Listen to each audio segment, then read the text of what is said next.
de la hora. Bueno, el café digital es lo que tiene, es un formato que permite tomar café. Aquí tenéis a vuestra disposición, es un formato además, como lo explicaremos, totalmente abierto, de confianza, doméstico. O sea, queremos que os sintáis realmente como en vuestra casa, pero la contrapartida que tiene es que también para cierta gente es una hora complicada de llegar. Así que hemos recibido diversas solicitudes, tanto de compañeros de la sección como del propio colegio, como del resto del Estado español, que por motivos obvios no se han podido desplazar, como para que los contenidos sean emitidos en directo.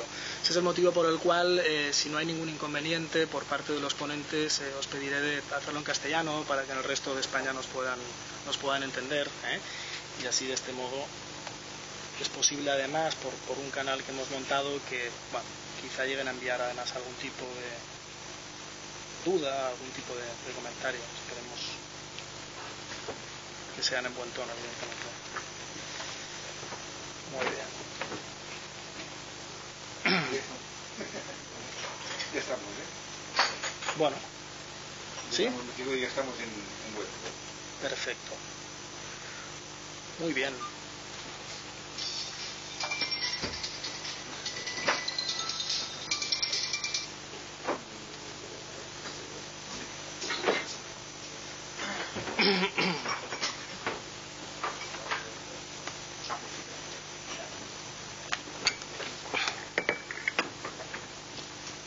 Muy bien.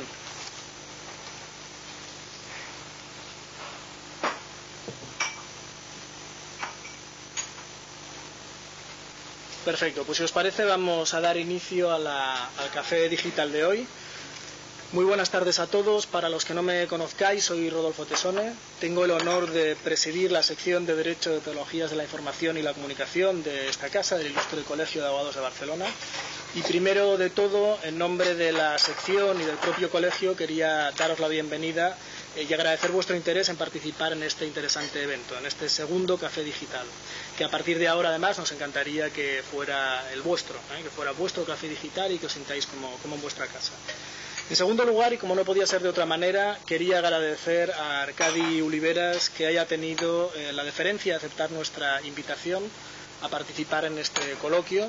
Es para nosotros un auténtico honor, un auténtico placer contar con tu asistencia, al igual como no que a Carlos Sánchez Almeida y a Josep Jouvet, entre otros insignes pensadores 2.0 que o bien presencialmente o bien de forma remota están interesados en participar en la jornada de hoy. Cabe destacar, me gustaría hacer una especial mención en el caso de Eduard Punset.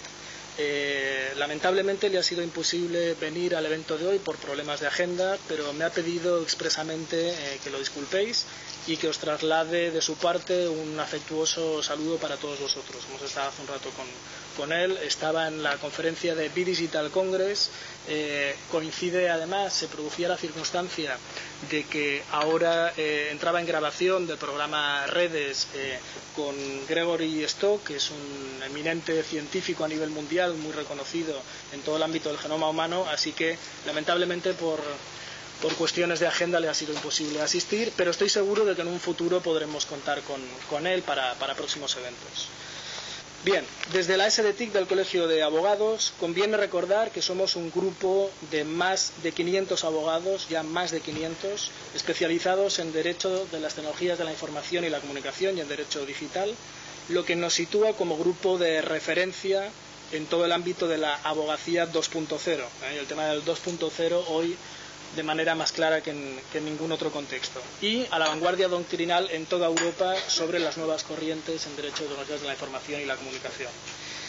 Desde la sección del colegio hemos iniciado un proyecto bastante ambicioso, llevamos ya cerca de 6 meses en plena actividad, un proyecto que tiene 5 grandes áreas. La primera sería una área muy innovadora, un laboratorio de Derecho TIC. Laboratorio en el mundo del derecho no es un término muy, que se acostumbra a utilizar, pero tenemos un ambicioso proyecto en el ámbito de la innovación, en el ámbito de la investigación y en el ámbito del desarrollo.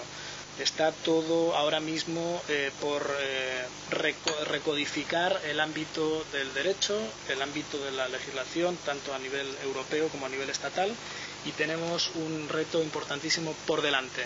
Así que, bueno, haciendo alusión, como alguna vez hemos hecho en otra ocasión, a prestigiosos embajadores nuestros, como es el caso del propio Punset, o como es el caso el propio Arcadi Oliveras, o el caso de Manuel Castells, pues nos gustaría situar también a la abogacía española en esa vanguardia.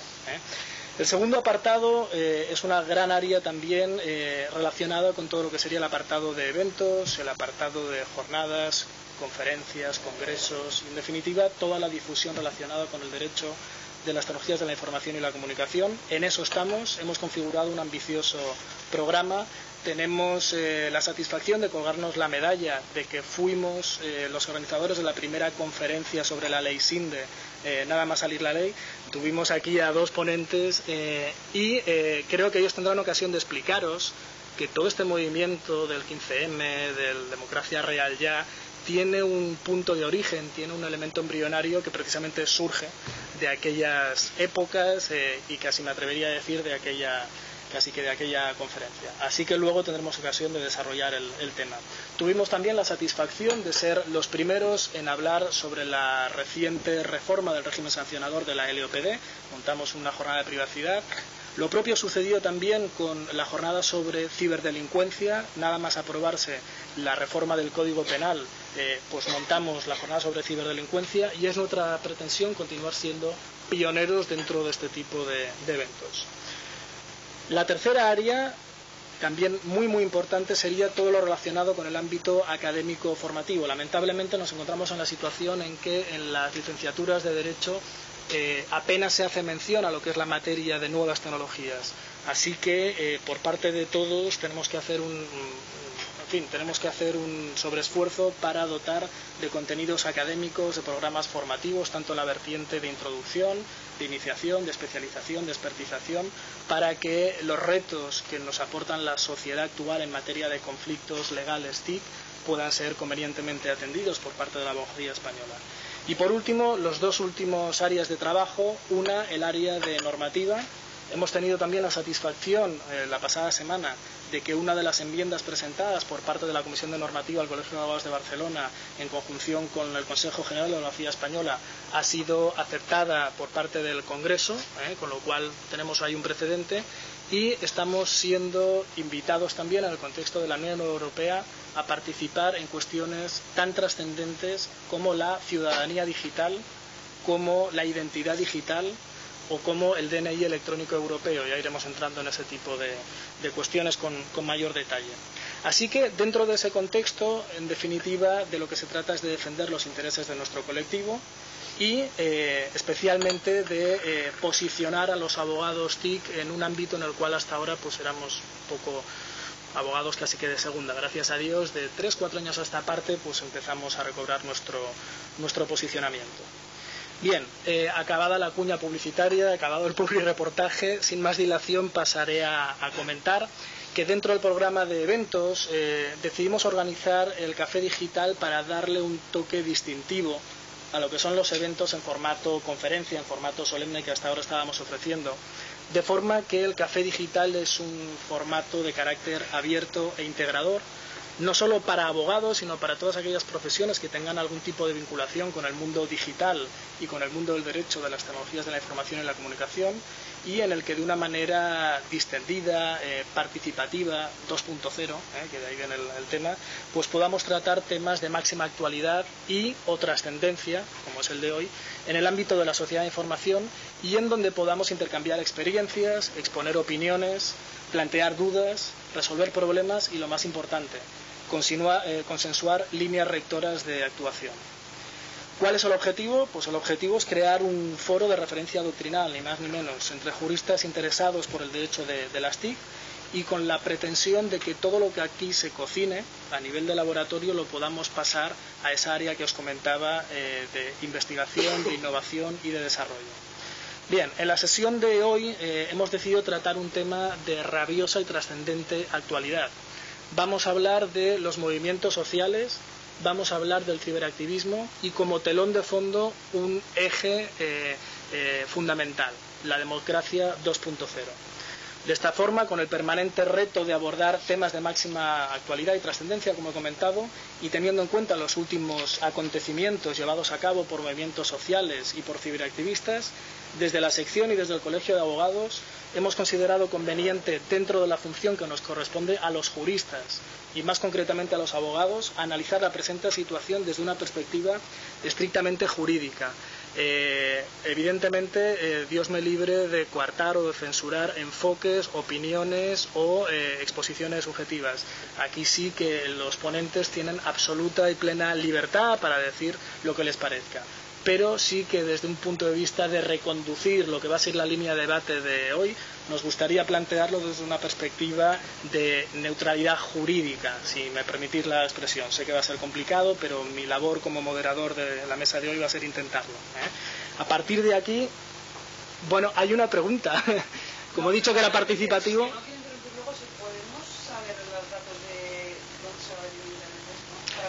Pues sí, sí, podéis mirarlo en Agora News, agoranews.es o .com, me parece que es, .es, perfecto, y luego también en la web de la sección cuya URL, cuya dirección es mescunasacció.cat, en ambos sitios lo podéis mirar. En todo caso, aprovecho también la ocasión para agradecer la cobertura que nos ofrece la cobertura de Agora News. La verdad que han sido un absoluto referente en todos estos últimos tiempos, en todo tipo de eventos relacionados con la sociedad de la información, y también para nosotros es un auténtico placer que nos hayan ofrecido esta cobertura. Bien, finalmente comentaros que vamos a hablar sobre cuestiones como la e-democracia o la democracia 2.0, los ciberderechos, los derechos fundamentales de cuarta generación, la ciberciudadanía, cómo queda la ciudadanía en el contexto de Internet, el ciberactivismo, como no podía ser de otra manera, y a título meramente personal, y esto sí que es como mi voto particular, me gustaría en fin, soltar varias palabras que puedan servir de eje. Seguro que no necesitan ningún tipo de punto de partida ni de inspiración, pero sí que me gustaría enmarcar democracia 2.0, mercado de ideas. Tenemos aquí también el honor de tener entre nosotros al profesor Àlex Bas, quien tuvo la ocasión de participar en una conferencia la pasada semana junto con la Autoridad Catalana de Protecció de Dades, donde tratamos el tema de los derechos fundamentales en Internet y bueno, todo lo relacionado también con el ciberactivismo. Y en este sentido hubo un término muy importante, y es el mercado de las ideas. Yo me quedé con ese término y me gustaría que nos movamos en ese contexto. No tenemos que tener miedo de las ideas, sino tenemos que tener miedo de intercambiar esas ideas. Luego el propio mercado las escogerá o no. Ya veremos a ver cómo funciona. Transición 2.0. Bueno, aquí pudimos superar un proceso importante en la historia reciente de España, como fue nuestra transición, pero si vamos un poco más allá, estamos a un año de que se celebre el 200 aniversario de la primera Constitución española, de la PEPA. El año que viene este año se va a celebrar un congreso muy importante por parte de la abogacía española, precisamente en Cádiz. Y bueno, como tema paralelo, porque seguro que no está contemplado en el programa oficial, pues podría ser una buena ocasión para plantearse algún tema que he visto relacionado con la Constitución 2.0, ciertas cuestiones que van por ahí. Más cuestiones. Yo me estoy sensibilizando del tema, especialmente porque desde un punto de vista estructural observo que estamos intentando solucionar problemas a perdigonazos. Hay grandes problemas globales que se pretenden mitigar con soluciones locales o estatales.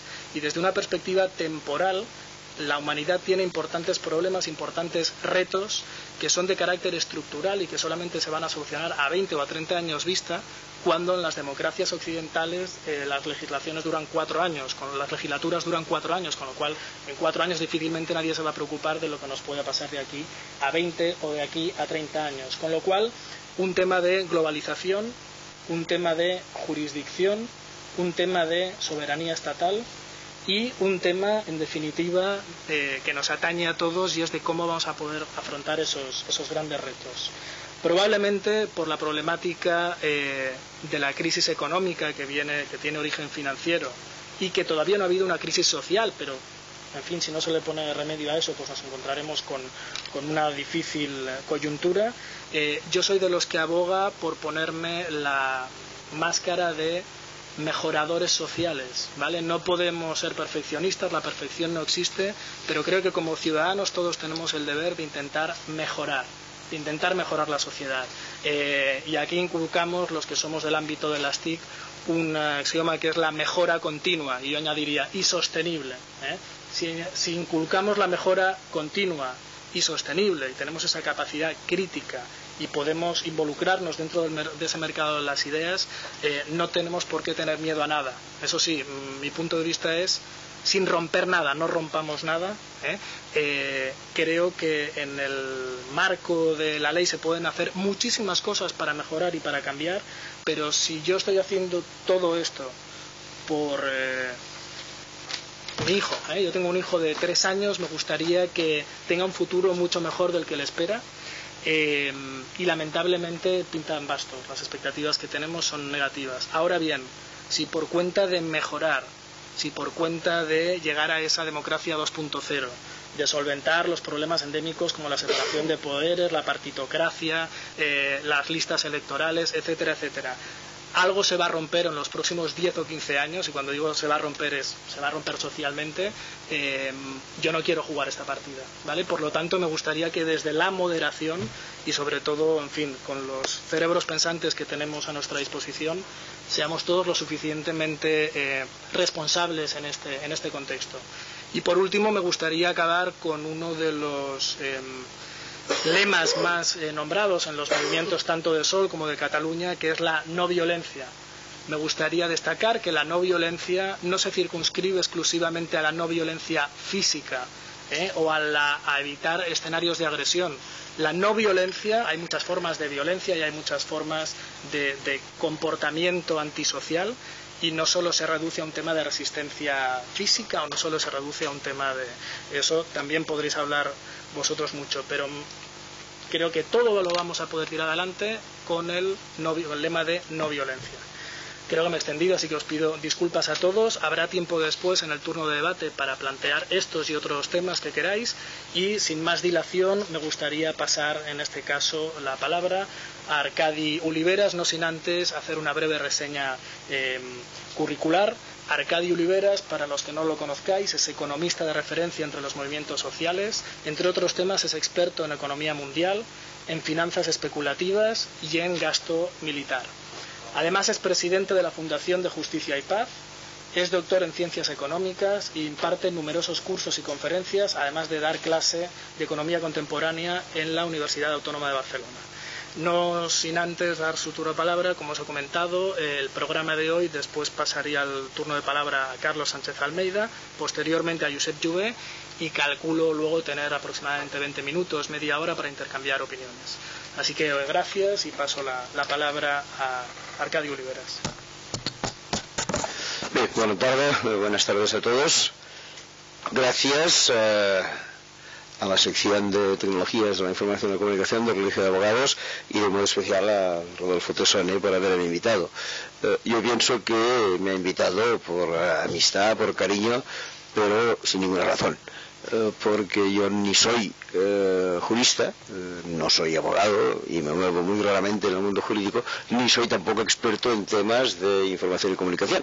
Si de algo puedo hablar es de movimientos sociales, que es de lo que haré, pero no de las otras cosas, y por tanto yo ruego excusas porque en este magnífico programa de trabajo que él nos acaba de exponer, yo he visto que yo no aportaré nada de nada. Ya veréis cómo no sé si. De manera que si alguien quiere ir a tomar un poco el sol y que parece que empieza a lucir, pues que lo haga hasta que lleguen las intervenciones de mis dos compañeros, porque no vais a aprender nada absolutamente. Sin embargo, cuando yo ya le puse esta misma pegada, él dijo, bueno, todo el movimiento social, si hay alguna cosa, quiero que venga. Pues muy bien, gracias, y aquí estoy, os conozco a todos y estoy satisfecho, pero estad tranquilos, no aprenderéis nada de nada. En todo caso, lo que sí quisiera es hacer una pequeña referencia a las cuestiones de movimientos sociales y quizá centrándolos en aquellos que más tienen que ver con los temas de actualidad y que yo situaría en un inicio. Habría muchos movimientos sociales y hay movimientos de resistencia pacifista en la Primera Guerra Mundial, incluso en el siglo XIX. No voy a entrar en todos estos movimientos sociales. Yo quizá empezaría este tema con la aparición muy fuerte del llamado neoliberalismo a partir del momento en que a principios de los años 80 pues empiezan con fuerza los gobiernos de Margaret Thatcher, los gobiernos de Ronald Reagan, con la aplicación de aquellas famosas teorías económicas de un personaje llamado Milton Friedman, que es aquel que siempre ha destacado por generar el pensamiento económico. Curioso personaje, porque a partir de aquel momento, y pienso que aquí está el nacimiento de los movimientos sociales, dijo que de ninguna manera el Estado debería intervenir en la economía. Se refirió de manera un poco ambigua al famoso laissez-faire de Adam Smith, y pese a que el hombre comulgaba expresamente la no intervención del Estado, el señor Milton Friedman, premio Nobel de Economía además, fue durante muchos años el director de la Escuela de Negocios de la Universidad de Chicago, que fue la que generó los famosos Master of Business Administration. Y aunque el señor Milton Friedman no creía en la intervención del Estado, como que su escuela de másters no era autosuficiente con las matrículas, vivió toda la vida de subvenciones del Estado de Illinois, lo cual demuestra claramente las vinculaciones entre la teoría y la práctica del señor personaje. Bien, él declaró públicamente que tenía algunos alumnos predilectos y además puso nombres memorables entre sus alumnos predilectos y fieles seguidores, y lo encabezó con un tal Augusto Pinochet, lo cual también da un poco la medida del personaje. Bien, sin embargo, las ideas de este señor, a través de estos aláteres llamados Reagan y Thatcher, pues fue imponiéndose y alcanzó su plenitud cuando a partir del año 1991 desapareció la Unión Soviética, cosa que entre paréntesis a mí me pareció perfecto. No que desapareciera la Unión Soviética, sino que desapareciera aquel sistema mal llamado de socialismo real, porque de socialismo no tenía absolutamente nada. Era un capitalismo de Estado mal conducido por una nomenclatura corrupta y que tenía una única obsesión, que eran los misiles que escondían debajo de silos y que llegaban pues a engrandecer la Unión Soviética con cohetes inservibles y dejaban vacías las tiendas de productos útiles. Esto fue lo que decayó, y en aquel momento el mundo celebró la caída de un sistema que, con toda razón del mundo, había llevado a la pobreza a 400 millones de personas. Sin embargo, de esta caída de la Unión Soviética y países vecinos que había llevado a la pobreza a 400 millones de personas, salió triunfante otro sistema llamado capitalismo neoliberal, que no había llevado a la pobreza a 400 millones de personas, había llevado a la miseria a 4.000 millones de personas, lo cual sin duda es una victoria bastante pírrica para este tipo de actuaciones. Pero en fin, a partir de entonces, digamos en 1991, el capitalismo reinó con todo su esplendor, para desgracia de las 3/4 partes de la humanidad. Y esto empezó a tener unas ciertas respuestas, y aquí es donde intervienen los movimientos sociales, ya bastante pronto. Bastante pronto significa en 1995, y donde nació esta primera propuesta de movimientos sociales frente a esta situación de un capitalismo, digamos, disparado hacia el neoliberalismo, pues de un lugar quizá un poco lejano y que apareció poco, que era una pequeña, no población, sino un pequeño estado al sureste de México llamado Chiapas.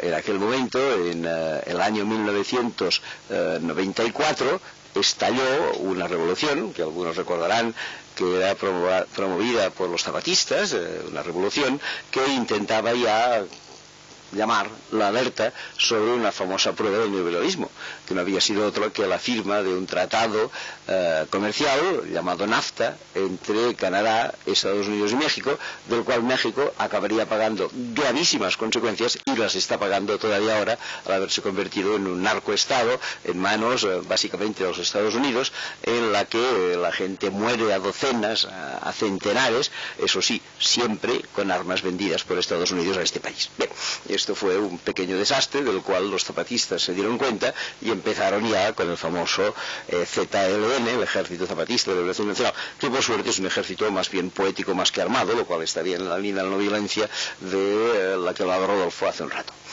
Esto fue un primer grito de alerta, y los movimientos empezaron y aparecieron en un primer encuentro en en 1995 un primer encuentro de movimientos sociales llamado Contra el neoliberalismo capitalista o algo por el estilo. Sin embargo, esto, como pasaba en una provincia remota, nadie lo siguió muy de cerca, hasta que unos pocos años después la antorcha fue tomada en un lugar, digamos, más central del capitalismo, con motivo de la celebración en el mes de noviembre del año 1999 en una ciudad norteamericana llamada Seattle, de un encuentro de la Organización Mundial de Comercio. Allí sí que podíamos hablar de capitalismo central, puesto que en Seattle reside Microsoft, en Seattle reside Boeing, en Seattle reside Amazon. Seattle es quizá el mejor ejemplo de aquello que se ha venido a llamar el traslado del capitalismo del eje atlántico al eje del Pacífico. Precisamente en esta ciudad estaba convocada la reunión de la Organización Mundial de Comercio, que lo que pretendía era no únicamente ensanchar los ámbitos del libre comercio mundial, cosa que había hecho bastante su antecesora, la organización llamada GATT, sino que aquí abandonaban la libre circulación de productos y mercancías, que ya casi había sido conseguida, por empezar en otras libres circulaciones que pretendían una desregulación total. Pretendían hacer marcha atrás en todo lo que se había conseguido con la Organización Internacional del Trabajo y con acciones sindicales de todo tipo, puesto que lo que se pretendía en Seattle era obtener a través de la Organización Mundial de Comercio la libertad absoluta del movimiento de los servicios y la libertad absoluta del movimiento de las inversiones, pero siempre partiendo del criterio muy aplicado en el GATT de no discriminación, con lo cual muchas legislaciones laborales quedaban perdidas, puesto que si un producto tenía que obedecer en la legislación laboral en un país y no tenía que obedecer en otro, se le estaba discriminando. Solución: no vamos a discriminar, todos que tengan iguales legislaciones laborales, pero evidentemente tendiendo hacia la mínima y no hacia la máxima. Aquello fue inmediatamente protestado por numerosos grupos animados, aunque parezca paradójico, básicamente de los grupos de pensamiento alternativo norteamericano. En aquel tiempo se demostró que la población norteamericana es muy hábil, muy capaz de crear movimientos sociales con fuerza y de tirar adelante proyectos que acaben destruyendo otros proyectos mayores derivados de la legislación gubernamental. Casi por una cuestión de carambola, me tocó ser presidente en Seattle en aquel famoso noviembre del 99, lo cual he de confesar que me encantó, porque había ido más bien como técnico en comercio internacional y al final pues me convertí no en técnico pero sin admirador de los movimientos sociales, y cosa que me gustó, y más teniendo en cuenta que por una cuestión de edad a mí me habría correspondido estar en París en mayo del 68, me olvidé y me quedé en Barcelona, con lo cual entonces pensé que por lo menos me quitaba la espinita de encima, ya que no había estado en París en mayo del 68, por lo menos estaba en Seattle en noviembre del 99. Y pude admirar un poco este nacimiento de movimientos capaces de poner freno, y aquí es donde quería pues poner un poco el ahínco, en este caso todavía sin tecnologías de la información y comunicación, porque esto parecería un poco tiempo más tarde, pero capaces de poner freno a aquel poder desbocado del neocapitalismo. Me acuerdo, para que se vea que la democracia funciona perfectamente, que los convocantes de la Organización Mundial de Comercio en su cumbre de Seattle, en lugar de funcionar mediante plenarios, pensaron algo muy lógico, que era funcionar mediante comisiones de trabajo, y ni más ni menos que pusieron en circulación 22 comisiones de trabajo que se reunían simultáneamente.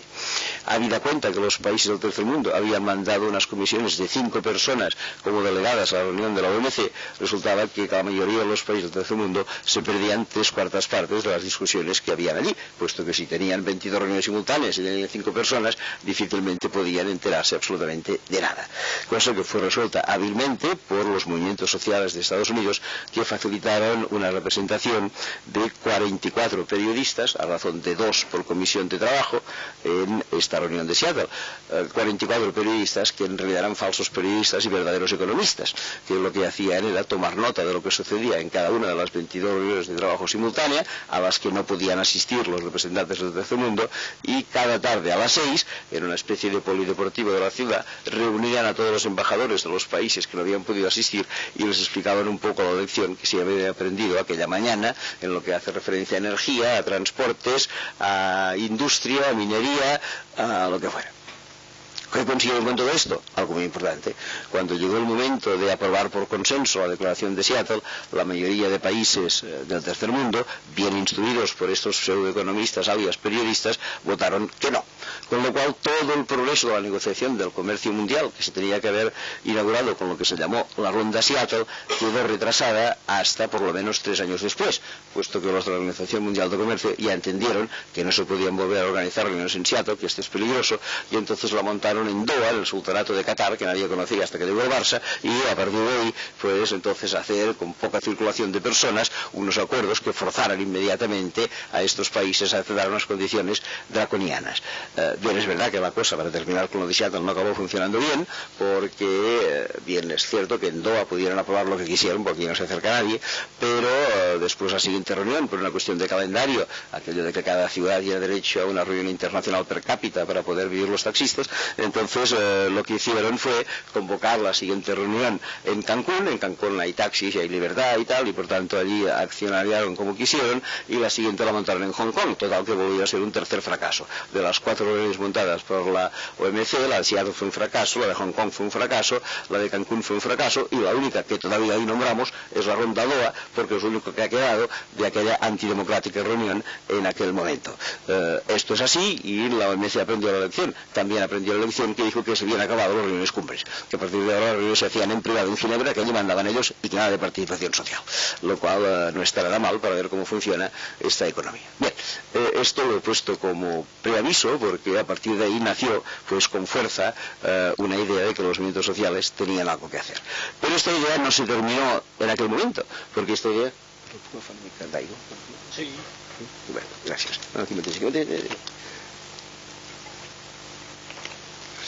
Esta idea nació con fuerza y muy poco después tomó cuerpo algo de lo que ahora todavía nos estamos acordando, que es que 2 años posteriores a la reunión de Seattle, recuerdo noviembre del año 99, en enero del 2009, vaya ni 2 años, 1 año y 2 meses después, se convocó algo bien interesante, que pienso que hoy en día es la madre del cordero de los movimientos sociales. Y a esto, como bien saben, se le llamó Foro Social Mundial.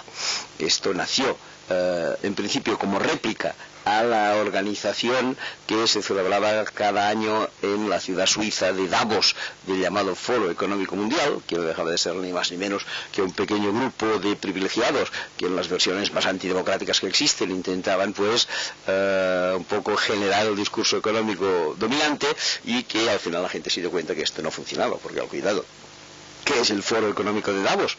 Pues yo pienso que algo perverso que debería ser suprimido inmediatamente. En el Foro Económico de Davos aparecen alrededor de 1000 personas y lo único que se celebra allí pues es un ciclo de conferencias. Sin embargo, los que quieren asistir a este ciclo de conferencias deben inscribirse, y la matrícula no es muy barata porque creo que ronda los 8 millones de las antiguas pesetas. Tú te inscribes para una semana en Davos, y en el cartel que he podido leer, evidentemente no me he inscrito nunca, pero he podido leer el cartel de inscripción, te dice: venga usted a esta reunión, primero estará hospedado en un magnífico hotel, cosa que es de desear con 8 millones de pesetas de inscripción, segundo podrá escuchar magníficas conferencias, cosa que depende del conferenciante, y tercero, evidentemente, usted podrá hacer pasillos, usted podrá hacer lobby, usted podrá hacer cualquier cosa, que es a lo que van. Y entonces, si tú eres suficientemente hábil y te instalas en este hotel, pues pagas los 8 millones y por la mañana coges tu bandeja y te vas a desayunar o te vas al horizonte, ves a un conferenciante que se llama Bill Clinton en el rincón, pues te mueves con tu bandeja y desayunas con él, y después a la hora de comer pues te sigues dando otra pequeña vuelta con tu bandeja y te encuentras pues a Vladimir Putin en nuestro rincón y te pones a comer con él, y después a la hora de cenar pues sigues con tu bandeja y ves pues yo sé qué a Tony Blair en otro rincón y te vas pues a cenar con él, y finalmente te vas a dormir con quien quieres. Esto es evidente, pero sin embargo lo que sucede allí es que al final, al cabo de 6 meses, tú lees una pequeña noticia en el periódico y dice: General Motors acaba de abrir una nueva fábrica en Rusia, y entonces tú reciclas tu pensamiento, rebobinas y dices: yo vi cenando a Vladimir Putin con el presidente General Motors aquel día, con lo cual ya se ha decidido el futuro de bastantes miles de personas sin que nadie haya discutido absolutamente nada. Es la antidemocracia. Y si además tenemos en cuenta que en esta reunión hay unos que viven en el piso de arriba y después hay otros que viven en el piso de abajo, que nadie los menciona, y que cada año se reúnen los mismos días de Davos, y que son el presidente de ExxonMobil, el presidente de Shell, el presidente de British Petroleum, el presidente de Gulf, el presidente de Chevron Texaco y 2 o 3 presidentes que me olvido, pues queda demostrado que el poder está en manos de unos pocos. Esto es evidente que la gente no lo quería, y como contrarréplica a este Foro Económico Mundial se estableció creó el llamado Foro Social. En aquel momento había un contexto muy favorable a esta alternativa, que venía dado porque en una ciudad del sur de Brasil, Porto Alegre, en donde había además un alcalde del Partido del Trabajo, que era el que promovía a Lula, el gobernador también era del Partido del Trabajo, el gobernador de Río Grande do Sul, y finalmente Lula en aquel momento aspiraba a la nominación como candidato a la presidencia del Brasil. Todo esto permitió que cuajara un encuentro que en su primer momento sorprendió, puesto que nadie pensaba que la gente asistiera masivamente, y por ser una primera convocatoria convocada casi sin TICs, porque todavía no funcionaban muy bien, pues ya llegó a reunir a 20.000 personas. Del Foro Social Mundial se pensó que era un buen éxito. Al segundo año también en Porto Alegre se convocó el segundo, ya no eran 20.000, eran 60.000, aquí empezaba a funcionar un poco los llamados de Internet. Al siguiente año también en Porto Alegre no eran 60.000, eran 100.000, al cuarto año en Bombay eran 140.000 y la cosa empezó a funcionar como gran expresión de lo que hoy en día se pretende criticar, que es este sistema capitalista neoliberal. Esto era un poco todo lo que sería la evolución. El Foro Social Mundial ha continuado. El Foro Social Mundial después pasó a África, se reunió en Nairobi, posteriormente se volvió a reunir en Brasil y el último año se ha reunido, como seguramente algunos debéis saber, en Dakar, en Senegal. Y hay propuestas para continuarlo durante mucho tiempo como expresión máxima de este intercambio de ideas que en los últimos años sí que ha funcionado, pues mediante conexiones, digamos, de tecnologías de la información, pero durante mucho tiempo funcionó de una manera abierta, con convocatorias más bien de espíritu tradicional. Esto hoy por hoy, yo pienso, después se va a leer otra cosa, pero hoy por hoy pienso que esto es quizá lo mejor que nos ha sucedido en el planeta, que hemos establecido un laboratorio de ideas sensacional, y si hoy en día pedimos un sistema económico nuevo, no lo tenemos, por descontado, ni tampoco está en construcción. Pero sí que lo tenemos descrito a través de todas las actas del Foro Social Mundial. Si nos preguntamos cómo debe funcionar la agricultura para alcanzar la soberanía alimentaria, lo tenemos allí. Si nos preguntamos cómo deben ser controladas las transnacionales, lo tenemos allí. Si nos preguntamos cómo se puede frenar la especulación financiera, lo tenemos allí. Si nos preguntamos de qué manera puede haber transferencias de tecnología, lo tenemos allí. Si nos preguntamos qué reformas políticas hay que producir, lo tenemos allí. Hemos elaborado, yo diría, casi todo el pensamiento sobre esta sociedad alternativa que hoy se desea. Bien, es cierto que hasta ahora no ha habido ningún poder político, y menos todavía poder económico, dispuesto a tirarlo adelante. Pero la solución, la respuesta, la tenemos, y la tenemos bien dibujada. Mientras tanto, ha habido novedades sorprendentes de cara a los movimientos sociales, y quisiera poner de relieve uno que es ciertamente una cosa excepcional, pero que vale la pena recordar. El día 11 de marzo del año 2004 hubo unos terribles y penosos atentados en Madrid, que inmediatamente fueron imputados por parte del gobierno de la época a dos líneas de investigación, si nos decía un señor tal Ángel Aceves, por los cuales uno imputaba a ETA y el otro no, el atentado. Evidentemente la opinión pública se dio cuenta que nos tomaban el pelo de una manera extraordinaria, y en cuestión de 2 días unas expectativas electorales que actuaban en favor del Partido Popular fueron transformadas radicalmente en una victoria que finalmente obtuvo el Partido Socialista Obrero Español. Y aquí no había todavía redes sociales, pero sí que había SMS, sí que había correos electrónicos, sí que había maneras de transformar. Yo tuve la suerte de poder presenciar esto muy de cerca, y les expliqué a mis alumnos, yo doy clases en la Facultad de Ciencias Políticas de la Autónoma, aunque ellos son politólogos y yo soy economista, que tenían que aprender nuevas formas, y que más que pensar en mítines de partido, tenían que empezar a pensar en el SMS y otras cosas por el estilo para poder determinar vías de actuación política.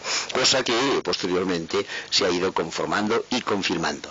Y yo digo confirmando, y ya terminaré, porque aunque no he preguntado el tiempo, sí que hay 2 compañeros y que se va a durar 1 hora y media y hay que poner debate, por tanto hay que decir algo. Esto se ha terminado confirmando con estos recientes movimientos sociales, denominados por algunos de los indignados y denominados de otra manera. Creo que estamos en otro magnífico momento y magnífica oportunidad. Frente a la debacle que ha significado las últimas elecciones autonómicas y municipales en España, en que gane quien gane, ha ganado la derecha de una manera clara, pues lo que creo que es evidente es que estos movimientos nos dan una buenísima puerta abierta a la esperanza. ¿Tendrían que haber nacido hace tiempo? Claro que tendrían que haber nacido hace tiempo. Por lo menos estamos en una crisis que funciona desde el año 2008 y frente a la cual nadie había reaccionado. No es de recibo, no es de recibo, que a un conjunto de bancos en el mundo hasta este momento se le hayan dado, y lo tengo calculado porque este es mi trabajo, 2.700.000.000.000 de dólares que no han devuelto, que lo que han hecho es malgastarlos para seguirse pagando de los mejores sueldos, unos bancos llenos, y perdón de la expresión, de delincuentes. No se puede admitir que esto se haya hecho y que al mismo tiempo se han querido destinar 50.000 millones de dólares a erradicar el hambre del mundo, que es lo que nos pide la ONU insistentemente desde hace por lo menos 2 años. No podemos aceptar un mundo con esta injusticia. No podemos frenar las pensiones en este momento para que los ciudadanos sufran malas condiciones, cuando las pensiones en España suben cada año, si contamos las de jubilación, si contamos las de orfandad, las de viudedad, suben cada año 110.000 millones de euros en España. Se nos dice que no las tienen para subir las pensiones, y en cambio la Universidad Pompeu Fabra acaba de elaborar un estudio en el que fija en 80.000 millones de euros al año el fraude fiscal. Solo recuperando el fraude fiscal podríamos subir las pensiones un 60%. No es de recibo una sociedad que actúa de esta manera. No es de recibo una sociedad que deja en paro a 5 millones de personas, cuando el señor Lionel Jospin ya nos enseñó hace por lo menos 10 años, 12 años creo exactamente, que se podía reducir la jornada laboral y eliminar el paro en 2 meses, cosa que nadie ha querido hacer así, sino que más bien al contrario, se está alargando la edad de jubilación. Hay respuestas para todo y no hay ninguna voluntad política por parte de estos dirigentes mundiales, que no son dirigentes mundiales, son sencillamente títeres de aquellos que están gobernando los mercados. Y a los que gobiernan los mercados, una señora que hoy en día ocupa el mayor cargo en Naciones Unidas de tipo femenino, no porque sea un cargo femenino, sino porque la señora que más cargo ocupa en Naciones Unidas, la presidenta del Consejo Económico y Social, dijo solemnemente hace pocas semanas que estos señores de Wall Street, que marcan la política mundial, a la cual obedece el señor Zapatero, el señor Sarkozy y la señora Merkel, son personajes cuyo único destino debería ser la cárcel. Y pienso que esto es suficiente como para que empecemos a protestar. Y esto es lo que ha hecho ahora la gente en estas últimas semanas. Se ha dado cuenta de este engaño, se ha dado cuenta de esta desvergüenza de los que gobiernan a nivel mundial, y que era cuestión de darles una respuesta. Y fijémonos bien, quien ha provocado esta respuesta no han sido ni más ni menos que 2 personajes que rondan los 94 años cada uno de ellos. Un señor llamado Stefan Hassel, que creo que es el único que queda vivo de los redactores de la Declaración de Derechos Humanos en 1948. Tuve ocasión de conocerle en esta misma casa hace 2 años, porque la estuvo visitando aquí, y tuve la ocasión de tratarle brevemente, cosa que me encantó.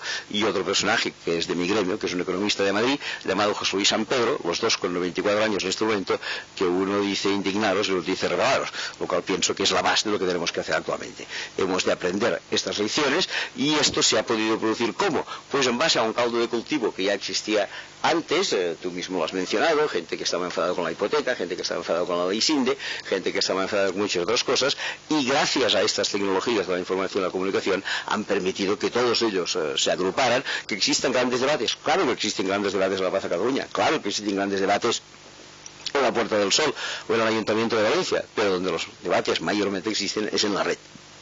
Y a partir de ahí estamos generando un caldo de cultivo que creo que en los próximos meses deberá continuar, quizá no en la Plaza Cataluña, quizá no en la Puerta del Sol, pero sí en todas las poblaciones, en las capitales de provincia, en las capitales de comarca, para que dentro de 2 o 3 meses, después de reuniones continuadas en estas plazas, y especialmente de reuniones continuadas en la red, acabemos señalando lo que algunos ya empiezan a llamar un consenso de mínimos, una especie de reivindicaciones puntuales de 7 o 8 cosas que deberán servir para cambiar esta sociedad completamente injusta. Me alegro de todo ello, y creo que he de agradecer a los que tratáis cuestiones de redes sociales que esto haya funcionado así. Por mi parte nada más. Muchas gracias.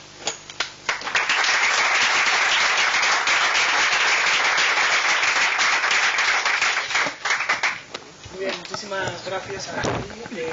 Para ser ágiles, vamos a pasar la palabra a Carlos Sánchez Almeida, nos dará también su punto de vista. Cambiamos el diálogo.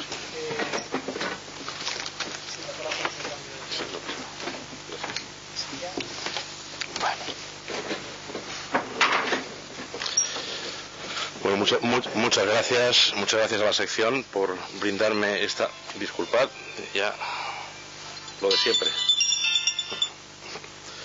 Disculpad que siempre tiene que haber una llamada inoportuna. Ya no volverá a pasar. Ante todo, muchas gracias, sobre todo por brindarme la oportunidad de escuchar a Arcadio Oliveras. Decía que tenía muy poco que decir. Yo creo que los que teníamos mucho que escuchar éramos nosotros. O sea, y realmente yo hoy he venido a escuchar a Arcadi, y nos ha dado una clase magistral de de toda una rama de pensamiento revolucionario que arranca desde los años 70, de toda una serie de movimientos sociales que han confluido en esta primavera española, y yo, en la medida de lo posible, voy también a intentar trazar un esquema cronológico de otra rama de pensamiento revolucionario que ha corrido en paralelo durante todos estos años, desde los años 80 hasta confluir precisamente en el movimiento 15M. Y estoy hablando del ciberactivismo. Un ciberactivismo que nace precisamente también en Estados Unidos, nace en 1981, posiblemente la primera organización ciberactivista de la historia fue CPSR, que era un grupo de profesionales de la computación por la responsabilidad social, que curiosamente, antes de que nos perdiésemos en el mar de las redes y nos estuviésemos preocupados durante estos 30 años por problemas virtuales de Internet, ya el primer compromiso ciberactivista era precisamente sobre la realidad. CPSR nació precisamente como una reacción de los informáticos para evitar una guerra nuclear. El compromiso fundacional de CPSR era evitar que se pudiesen atacar sistemas críticos que permitiesen una guerra nuclear. A partir de ahí surge toda una evolución de pensamiento en el momento que que llega la posibilidad de conectar diferentes sistemas mediante módem, todo el mundo de las BBS, el mundo de los hackers, un mundo que eclosiona en los años 90 con la fundación de la Fundación Fronteras Electrónicas en Estados Unidos, precisamente a raíz de la persecución que sufrieron muchos hackers por parte del FBI. En 1996 surge el gran movimiento por la libertad en Internet a raíz de la ley de decencia de las telecomunicaciones que pretendía impulsar la administración Clinton. Y a partir de ahí surgen movimientos ciberactivistas en todo el mundo. En el caso español, el primer movimiento ciberactivista fue Fronteras Electrónicas. Y después de todo esto, pues tenemos la evolución del ciberactivismo español, que se fue concretando en diferentes campañas. En primer lugar, por conseguir la igualdad de derechos de todos los ciudadanos en el acceso a Internet. Las batallas que dieron lugar a la formación de la Asociación de Internautas en el frente por la tarifa plana, la reivindicación del acceso universal. Fronteras Electrónicas simultáneamente reivindicaba que los mismos derechos constitucionales que tenemos en el mundo real pudiesen exigirse en el ámbito de Internet. Después de ello llegarían otras iniciativas, como por ejemplo la guerra contra la Ley de Servicios de la Sociedad de la Información del gobierno Aznar, la primera gran normativa española dirigida a controlar Internet. Hubo una revuelta en la red encabezada por la revista digital Cryptopolis, que dio lugar a un buen número de iniciativas que permitió que la red española aprendiese cómo movilizarse cuando el poder la atacaba. Una serie de iniciativas que realmente fueron nuevas formas de protesta, recogida de firmas online, envío masivo de correos electrónicos, banners por todas las webs, formas de movilización que después, posteriormente, han sido copiadas por otros movimientos en Internet ya para diversos temas. Por ejemplo, en el frente de la privacidad, o bien, por ejemplo, en el ámbito del software libre, en el ámbito de la cultura libre, en el ámbito del copyleft, en toda la movilización frente a la ley de censura de Internet, que es la ley SINDE, y todo ello ha ido forjando el músculo de la red española, preparándola para un momento superior, el momento en que la red se decide a saltar la realidad. En el año 2009, en diciembre del 2009, y como consecuencia de presiones del Departamento de Estado norteamericano a través de la Embajada Americana en Madrid, como conforme ha revelado Wikileaks, el gobierno español pretende impulsar una ley de censura de Internet que se da conocida como Ley SINDE. El 2 de diciembre del año 2009, al día siguiente de conocerse la iniciativa, un grupo de internautas españoles deciden redactar el Manifiesto por la Defensa de los Derechos Fundamentales en Internet. que canaliza todo un movimiento de protesta en contra de esta ley. Y a partir de aquí se sucede todo un año de lucha en red, que tiene como momentos clave el 19 de marzo del año 2010, fecha en que un Consejo de Ministros en Sevilla aprueba el proyecto de ley. Ese mismo día diversas páginas de Internet de enlaces deciden cerrar y protestar. Es el primer golpe que se da sobre la mesa, dirigiendo la audiencia de Internet en una determinada dirección. Luego explicaré estadísticas de cómo se movilizó el tráfico de Internet utilizando sitios clave en una determinada dirección para lanzar un mensaje político claro. Cómo canalizar una audiencia de 7 millones de personas por primera vez, prescindiendo de radios, prescindiendo de periódicos y prescindiendo de televisiones. Cómo lanzar un mensaje político, un vídeo colgado en YouTube a través de la canalización de diferentes nodos.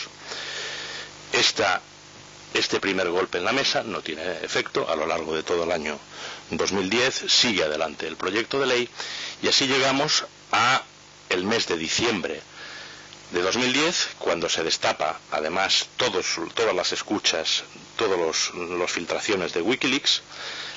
La población española toma conciencia de quién está realmente detrás del proyecto de ley y todo parecía sentenciado para un debate parlamentario en el Congreso de los Diputados la tarde del 21 de diciembre del año 2010, donde se debía aprobar el anteproyecto de ley de economía, el proyecto de ley de economía sostenible que contenía la ley SINDE.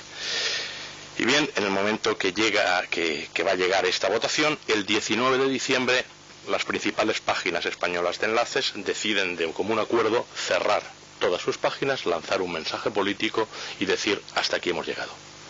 Y a partir de ahí se canaliza a través del hashtag LeySinde toda la protesta española en Twitter, en Facebook y en las diferentes redes sociales.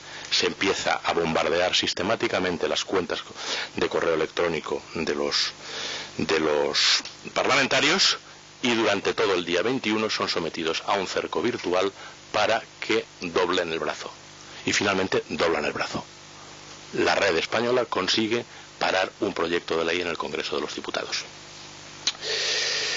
Pasaron más cosas como por ejemplo que a partir del momento que se aprueba, que se pierde esta votación, empiezan a moverse y curiosamente el mismo día que se votaba este proyecto de ley en Madrid, aquí se estaba debatiendo si Artur Mas sería o no sería presidente de la Generalitat. El Partido Socialista votó en contra ese mismo día, el 21 de diciembre. 2 días más tarde votaba a favor.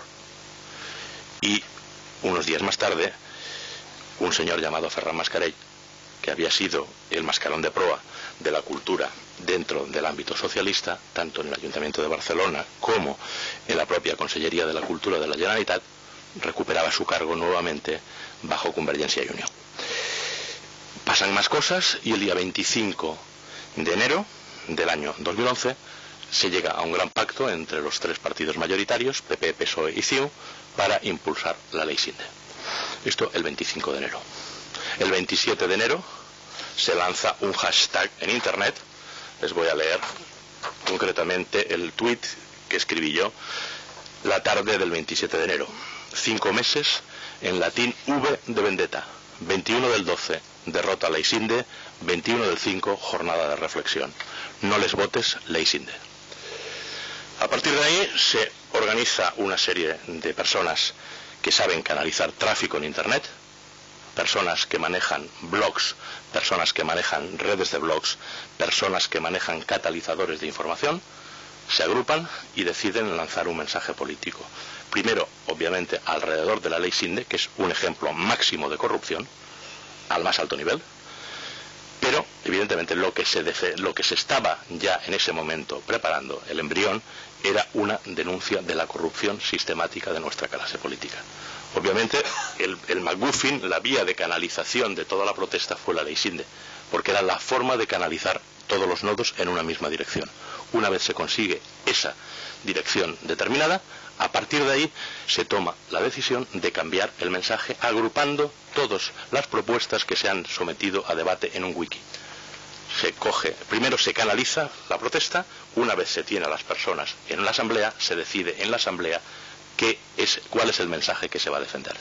Se cambia el mensaje de no les votes, y a partir de ahí se va agrupando todavía más tráfico a partir de redes sociales, en Facebook y en Twitter. Y en estas circunstancias aparecen dos embriones nuevos, que son Juventud sin Futuro y Democracia Real Ya. Unas personas que deciden que todo el malestar existente en la sociedad española por la situación de crisis económica a la que nos ha llevado una clase política absolutamente corrupta, se va a denunciar en la calle. En ese momento, No Les Votes decide dar apoyo a ese movimiento, primero a Juventud sin Futuro, después a Democracia Real Ya, canalizando los hashtags de No Les Votes, Sin Futuro, Democracia Real Ya, en una misma dirección que confluye en el movimiento 15M. Ese día todos salimos a la calle. A partir de ahí, el resto es historia. El resto, ya saben ustedes lo que ha pasado. Ha habido una gran capacidad de organización a nivel de calle por parte de Democracia Real Ya. En la red el trabajo lo hemos cumplido los que teníamos esa responsabilidad. Después, posteriormente, organizar a la gente en la calle lo han hecho gente con experiencia en movimientos sociales, como por ejemplo Arcadio Oliveras. Ha sido absolutamente emocionante ver confluir varias generaciones de revolucionarios que han venido desde mayo del 68, pasando por la revuelta de Seattle hasta llegar aquí. A partir de aquí, bien, la decisión última de lo que pase ahora la tiene la sociedad española. Lo que hay que hacer es abrir un debate tranquilo a partir de todo lo que ha pasado y decidir hacia dónde vamos. Pienso que ese debate tiene que volver a su lugar natural, que es la red. Y digo que es la red porque es el único lugar donde podemos tener un debate tranquilo, sin la presión de los medios de comunicación, sin la presión política de aquellos que controlan el poder real en el mundo real. Tenemos que volver a la red para poder volver posteriormente a la calle con más fuerza. Entonces, pienso que habrá que ver qué pasa con las acampadas. Es una decisión que en cualquier caso es autónoma por parte de la gente que está en las acampadas, pero estamos con los brazos abiertos esperándoles para realmente organizar una nueva sociedad desde Internet. Pienso que tenemos la fuerza para canalizar información, la fuerza para canalizar pensamiento. Los movimientos sociales han confluido por fin con el ciberactivismo y a partir de ahí surge una nueva forma de hacer política.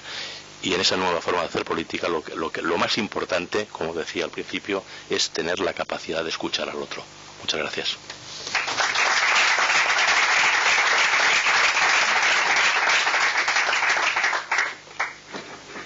Gracias, Carlos. Pasamos el turno de la palabra a Josep Bruguet.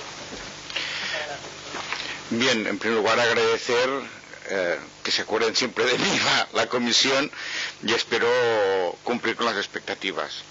Yo lo que me he preparado un poco es intentar encontrar cuál es la fotografía de esa gente que nos hemos encontrado en las plazas, de esa gente que están en el mundo del ciberactivismo. Entonces, realmente el único trabajo conocido es el trabajo de unos profesores de la Universidad de Sociólogos de la Universidad de Castilla-La Mancha, que han publicado unos primeros datos estadísticos que son los que me gustaría comentaros a través de lo que llaman ellos Instituto Galter. En primer lugar, división por sexos. El 65,61% de los activistas encuestados, estamos hablando de una encuesta que se hace entre el quinto y el segundo día antes de las elecciones, el 75% eran hombres y el 34,39% mujeres. Pero una cosa que me han confirmado hoy, que estaba hablando por teléfono, de los cargos de coordinación, es exactamente al revés. El 66% de los cargos de coordinación de los movimientos de las redes sociales en las calles son mujeres y el 34% son hombres. Curioso. Por pirámides de edad, la edad más representada es la edad de 25 a 34 años, que son el 51,9% de los encuestados. En segundo lugar está un grupo de 18 a 24 y otro que son el 18%, y un grupo de 35 a 44 que son el 23%. Esto quiere decir que el 75% de los encuestados están entre 18 y 44 años. Esto nos da una visión que yo creo que puede ser nueva, que posiblemente hayamos entrado, además, no solamente un conflicto red social, no red social, sino además un conflicto generacional, es decir, que hay una generación que pide su espacio de poder, y esa generación que pide su espacio de poder, de alguna manera encuentra a las generaciones anteriores y a la estructura anterior una idea tapón. Segundo, el 67% de los ciudadanos encuestados considera que el movimiento es un movimiento apolítico. Todo el movimiento que nace de las redes sociales es un movimiento apolítico. Y esto es un dato interesantísimo, en cuanto a que si provienen de algún tipo de organización, el 76,5% dicen que no provienen de ninguna organización, y solo el 2,55% que están afiliados a un partido político. Es decir, estamos hablando de una movilización de sociedad civil pura y dura.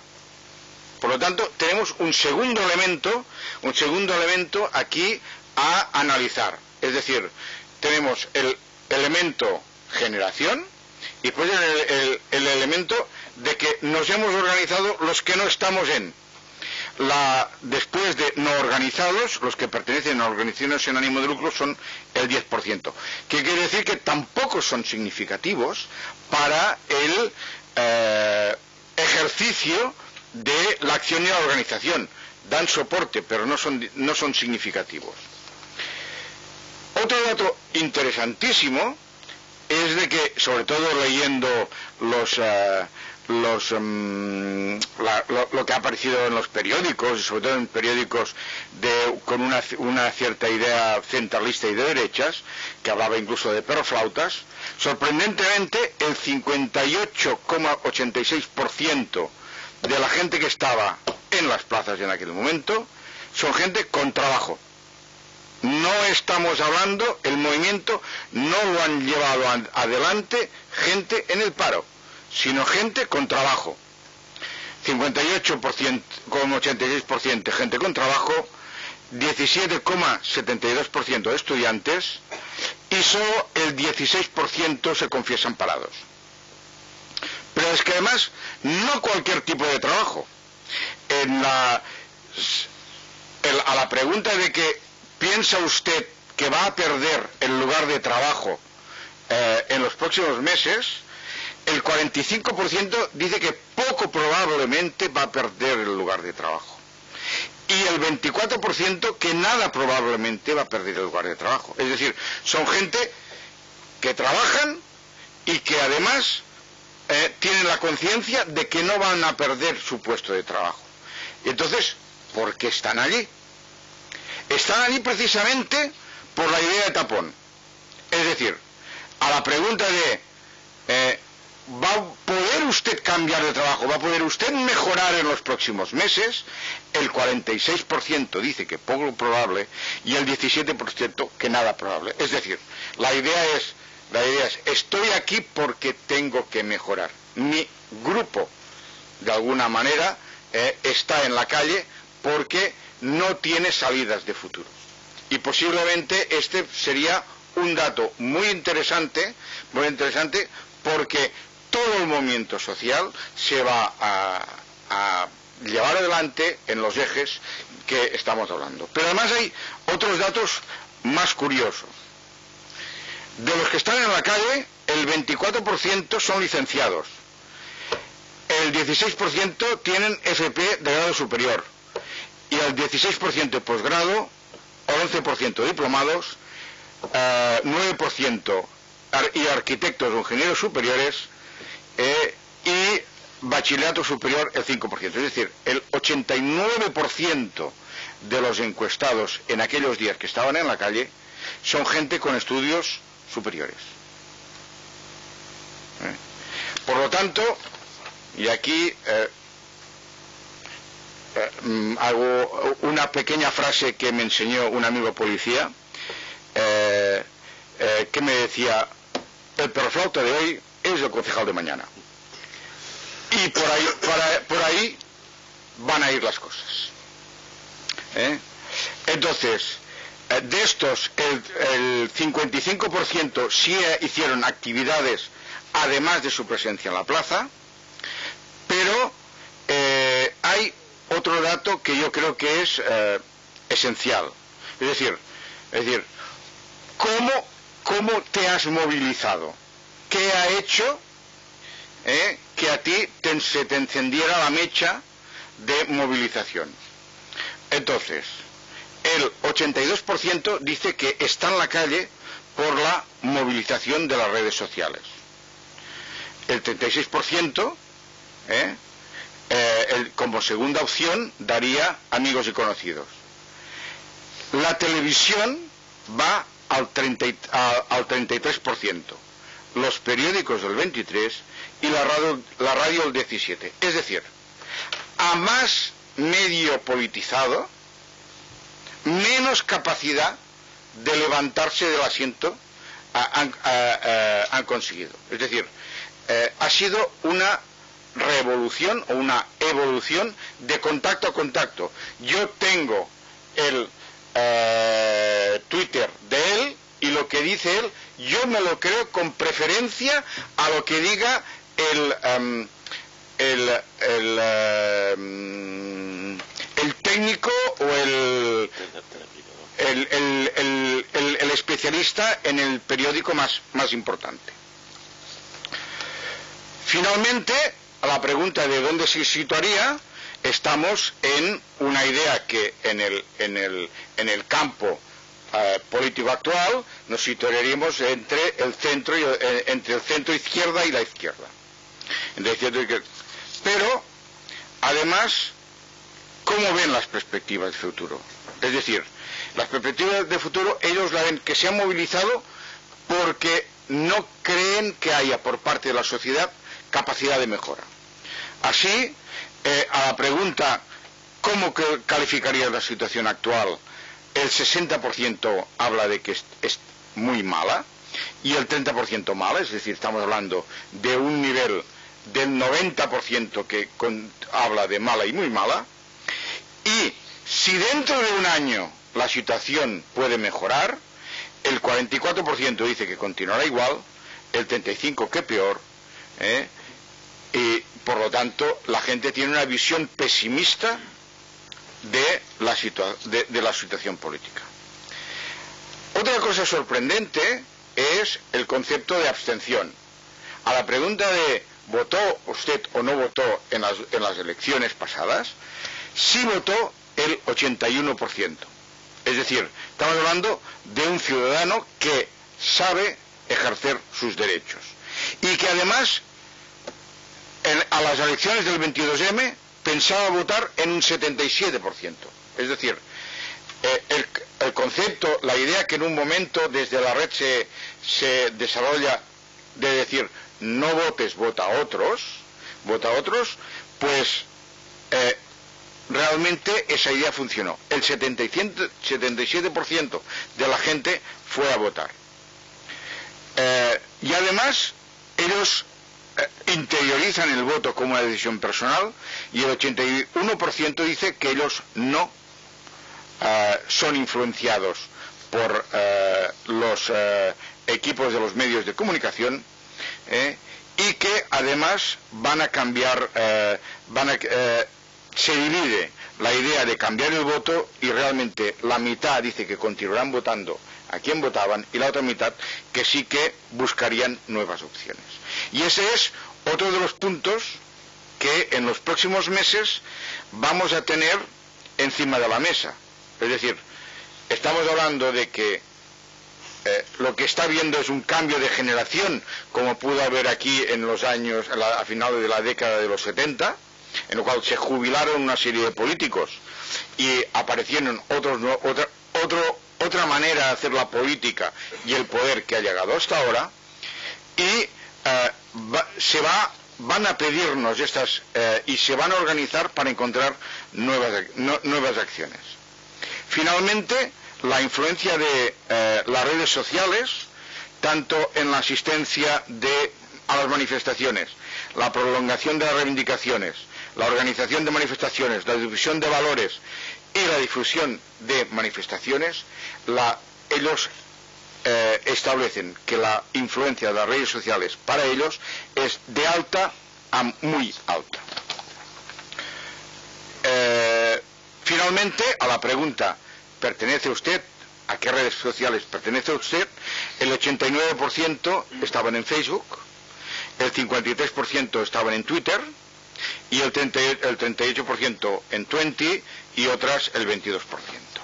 Y finalmente, ¿cuál era la prelación de problemas a los que habría falta afrontar y solucionar?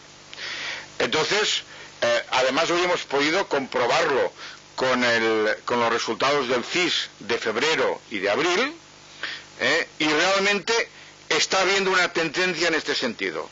Para los ciudadanos que estaban allí en ese momento, el principal problema, antes que nada, son la clase política y los propios partidos políticos. La gente entiende en un 26,58% que el primer problema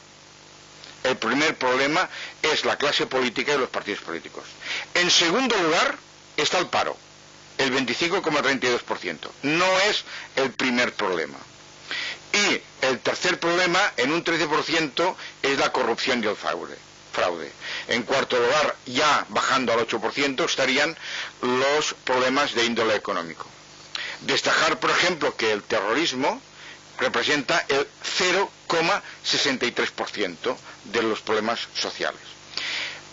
Curiosamente, y ahora haciendo referencia a este tema del terrorismo, ese 0,63% representa la cuarta parte del Ministerio del Interior en temas de seguridad. Es decir, para un delito que los ciudadanos de la calle han entendido que es el 0,63%, dedicamos la cuarta parte de los presupuestos del Ministerio del Interior.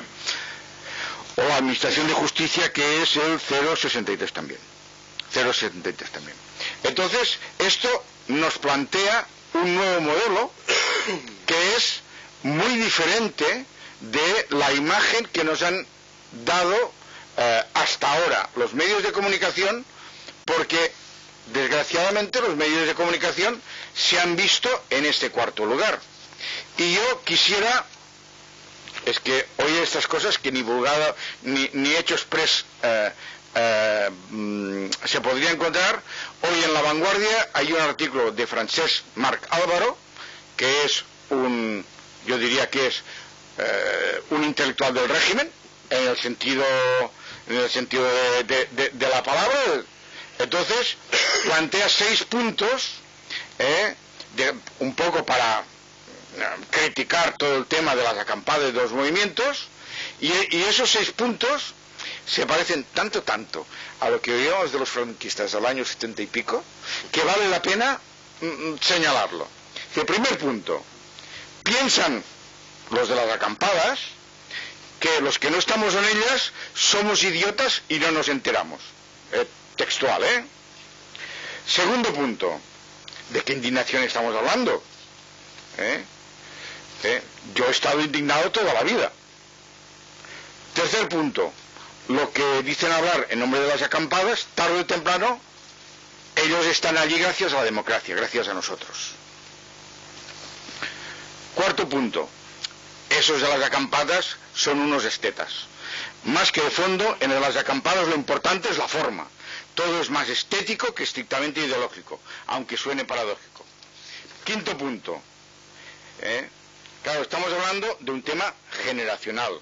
Por lo tanto, un tema en el que, por ejemplo, pues el hecho nacional catalán, como que es un hecho transversal, no es hecho discusión. Entonces, para ellos, como de alguna manera tienen un posicionamiento, dice, el rechazo al hecho nacional catalán y su agenda es cosa de que está lleno de gente de la ultraizquierda. Y por último, como decían nuestros abuelos, es que son unos maleducados.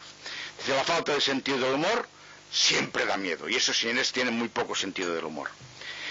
De alguna manera esto nos da la fotografía de que realmente el proceso de cambio no es un proceso político, es un proceso realmente de mucho más fondo, de unas generaciones que van a tomar su lugar de poder en el mundo y que de alguna manera no hay líderes aún, porque no es el momento de que salgan los líderes. Si han de salir líderes, ya saldrán. De momento es, como decían mis compañeros, es momento de continuar la reflexión con todo el material que durante años se ha venido por parte de la comunidad internacional rehaciéndose y empezarlo a aplicar. Y la prueba de que de alguna manera esto además podría ser extrapolable es que en este momento hay problemas de igual o peor calado en Grecia, hay problemas en Francia y hay problemas en Italia y hay problemas. ¿Por qué? Porque realmente el modelo de cambio generacional no es exclusivamente, entiendo yo, un modelo local. Estamos hablando de un problema de cambio de valores y cambios de generacional a partir de que las nuevas tecnologías nos dan la misma herramienta a todos, estés donde estés en el mundo. Y con esto yo quisiera acabar ya.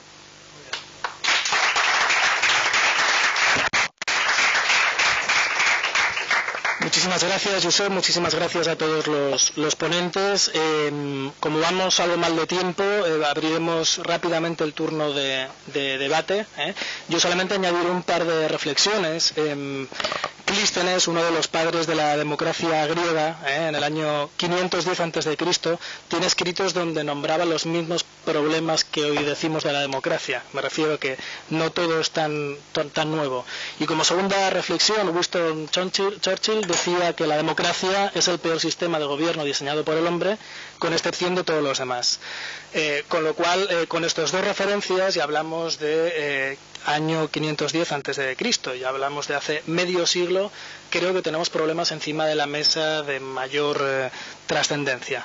Así que me gustaría abrir el turno de debate solicitando por favor a los presentes precisión. Sé que va a ser complicado, pero tanto en las preguntas ser muy precisos, y agradecería también aquí arriba que las respuestas sean rápidas para poder evacuar y poder, en fin, colmar las expectativas de los asistentes. ¿Alguien quiere abrir fuego?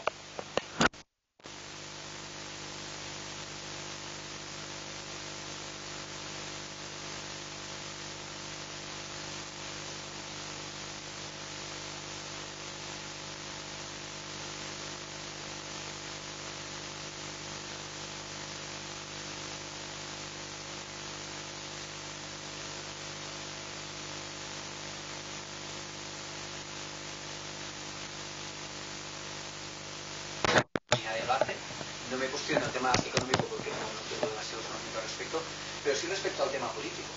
Al tema político, y a pesar de que las reflexiones decían de que esto ha de madurar, yo creo que va a ser de difícil maduración. Hay a mí elementos que me hacen dudar. Por ejemplo, el sistema electoral que tenemos en España. El sistema electoral que tenemos en España es absolutamente opuesto a lo que serían esos intereses de poder optar a unas listas abiertas, a unos intereses en los cuales no se primen un sistema en el cual, pues, oye, es que yo voy a votar a este y si no tengo que votar al otro, porque es que si no, no tengo casi alternativa para que después pueda haber una representación efectiva en listas a nivel de lo que sería representación de partidos políticos. Con lo cual, mi aportación es esta, es decir, ¿estoy yo con el movimiento? Sí. ¿Estoy con la necesidad de que esto evolucione de una forma rápida? Yo entiendo que sí, porque si no creo que después de la aportación de Rodolfo, de que ya pues un insigne filósofo griego ya optaba por esta necesidad de reformar la democracia. Estamos en el 1 de junio de 2021 y aquí todavía 2011 y todavía no estamos hablando de los mismos problemas que en el movimiento griego, con lo cual aportar esa visión un poco pesimista, sobre todo desde el punto de vista político, la necesidad de, pero conocemos por lo que tenemos más cercano, al menos reformar el sistema electoral español de una forma, yo diría, relativamente inmediata, para que podamos avanzar un poco en lo que serían esos movimientos. ¿Alguna aportación más? ¿Algún comentario? ¿Alguna pregunta? No sé si alguien de la mesa quiere recopilar conclusiones o hacer algún comentario añadido. En la mesa yo creo que todos somos esencialmente optimistas, por todo lo contrario. Hacía muchos años a mí me echaron una maldición china que dice lo siguiente. Dice: los dioses te castiguen a vivir tiempos interesantes porque sacarán lo mejor de ti. Y yo creo que los tiempos interesantes están sacando lo mejor de todos nosotros. Es decir, nadie podía pensar, nadie, hace 6 meses, que habría gente acampada a puñados en las plazas de España. Porque eso era una cosa absolutamente increíble de pensar. Ni el más loco. Y en cambio ha pasado. Lo que pasa es de que hay un tema técnico que es un concepto de masa crítica. Es decir, las sociedades dan golpes evolutivos cuando hay una masa crítica que permite dar ese golpe. Entonces, el tema de la masa crítica yo lo descubrí cuando en la reunión de la Academia de Cine con Alex de la Iglesia, que estábamos allí negociando, de los 20 que estaban en la mesa, 12 tuiteaban la reunión y nos seguían docenas de miles de personas, nos seguían por Twitter. Entonces, claro, muchas veces no nos damos cuenta de que el modelo en el cual tenemos hechos los patrones mentales ya ha desaparecido. El modelo ya es otro. Y yo creo que, a ver, no se puede entender el movimiento que ha pasado sin Twitter y Facebook, de la misma manera que no se puede entender lo que está pasando sin una lucha por la supervivencia de los medios de comunicación y poder tradicionales, que están absolutamente todos posicionados en este momento en contra. Porque claro, el problema es de que si esa sociedad, si ese mundo cambia, ¿dónde metemos a la señora Pilar Rahola? Claro, el modelo ha cambiado y por lo tanto ya no representa a nadie ni a sí mismo, y con todo el respeto para ella, ¿no? Entonces, claro, lógicamente todo cambio comporta tensiones de gente que no quiere perder su mayor o peor parcela de poder. Muy bien, reitero lo del tema de precisión, por favor. Hay 2 preguntas, Alex. Una pregunta als membres de la mesa. Jo en principi soc lector de La Vanguardia i quan llegeixo Francesc Mancàlvaro o la Pilar Rahola en general no ens disgusta ni repetir-ho. Si serveix per posicionar-me, documentar que no representa ningú. Però molt concisament, és a dir, des del punt de vista, diguéssim, no sé, perquè vinc d'una formació més tradicional de jurista, veig que l'element de la representació democràtica, diguéssim, d'una forma més o menys indirecta, veu unes majories que des d'un punt de vista de punta de llança revolucionàries no hi són, però que després de pluralitat de drets tenen tota la seva opinió i tenen els seus representants. Llavors, 2 preguntes molt concretes. Al moment del 15 de març, per què s'ha disposat d'una doctrina, diguéssim, sòlida per plantejar un model alternatiu a l'hora de transmetre públicament no ha estat capaç de popular?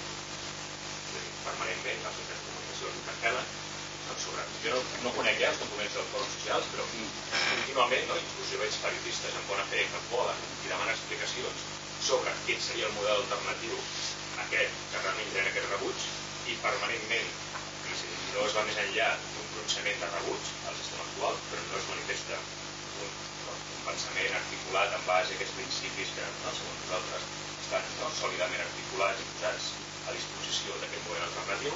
I en segon lloc, si aquesta esgotallança o aquest canvi, que s'ha de manera tan optimista i imminent, és així perquè aquestes opcions, des del punt de vista electoral, el 22 de maig, coincidint en el moment més àlgid, de major punta, de major efervescència de la seva mobilització, no ha tingut una traducció ideològica, tot i que penso que el poder d'esquerres avui en dia, més enllà de la qüestió formal, hauríem d'anar a veure fins a quin punt aquestes matisacions en el fons són, però en tot cas les opcions de dreta i d'esquerra en el 22 de maig, en el moment més àlgid d'aquesta mobilització, no tenen una traducció a les urnes. Per tant, jo crec que la lògica del moviment de protesta és interessant perquè posa sobre la taula un malestar sobre elements objectius, elements del sistema que no funcionen, i crec que els propis Estats Units i altres no han estat punters a l'hora de denunciar-ho, però la pràctica jo crec que tampoc té una lògica de discurs ni de representativitat amb unes majories que a l'hora de pronunciar-se precisament recolzen més el sistema predeterminat o inclús l'escoren més cap a la dreta, segons els paràmetres tradicionals del discurs, que no pas el situen en una òrbita o en un factor de canvi. Com ho veureu vosaltres, diguéssim, aquesta, com a mínim, aquesta aparent contradicció entre aquest discurs del canvi i la realitat traduïda a través del sistema, diguéssim, tradicional o vigent. Bueno, ahí tenéis un Miura, no sé quién de los tres se quiere enfrentar. Sí, ja també voldré saber la cosa. Sí, arribo. Bé, contestaré en català, donat que t'has adreçat a la taula en català, i bàsicament discrepo en que no hi hagi un missatge polític. El principal missatge polític és praxis. És a dir, el principal missatge polític és com es prenen les deliberacions, com es fan les discussions, com s'articula el moviment, com interioritzem la democràcia tots nosaltres en el debat quotidià a la xarxa, primer de tot. No es tracta d'agafar a 4 periodistes del règim i ficar-los als 59 segons perquè parlin durant 59 segons i li treguis el micro, el poder del control del micro el té el mitjà de comunicació, això ha desaparegut. A partir d'ara el micro el tenen tots els ciutadans. I això és una praxis democràtica que hem aconseguit que arribi a tota la societat. Aquest és el principal missatge. El segon missatge és del missatge de descentralització, que és un missatge que ve directament de la pràctica política del software lliure, que és una pràctica de construcció d'una realitat alternativa a la xarxa, perquè són els que han construït la xarxa, i l'han construït d'una forma democràtica i descentralitzada. Aquest és el segon missatge. El tercer missatge també és un missatge constructiu. El que es tracta és d'arribar al màxim consens, sense les divisions estereotipades d'esquerra i dreta, de nacionalisme i centralisme, en les quals els mitjans de comunicació ens han fet jugar durant 30 anys. I aquest consens de mínims es basa principalment, i el primer punt del consens de mínims de la Porta del Sol és precisament el canvi de la llei electoral. Una llei electoral absolutament injusta i feta a mida dels partits majoritaris i dels nacionalismes perifèrics que els hi han donat suport durant aquests 30 anys. Aquest és el primer punt. El segon punt és una separació efectiva dels poders polític, executiu, legislatiu i judicial, sense que hi hagi la contínua agressió a la independència judicial per part del poder executiu que estem patint. I la que estem patint fins i tot en aquests dies a Barcelona, arrel de la càrrega dels Mossos d'Esquadra a la plaça de Catalunya. El tema és anar articulant mecanismes de participació. Aquest és el principal missatge polític.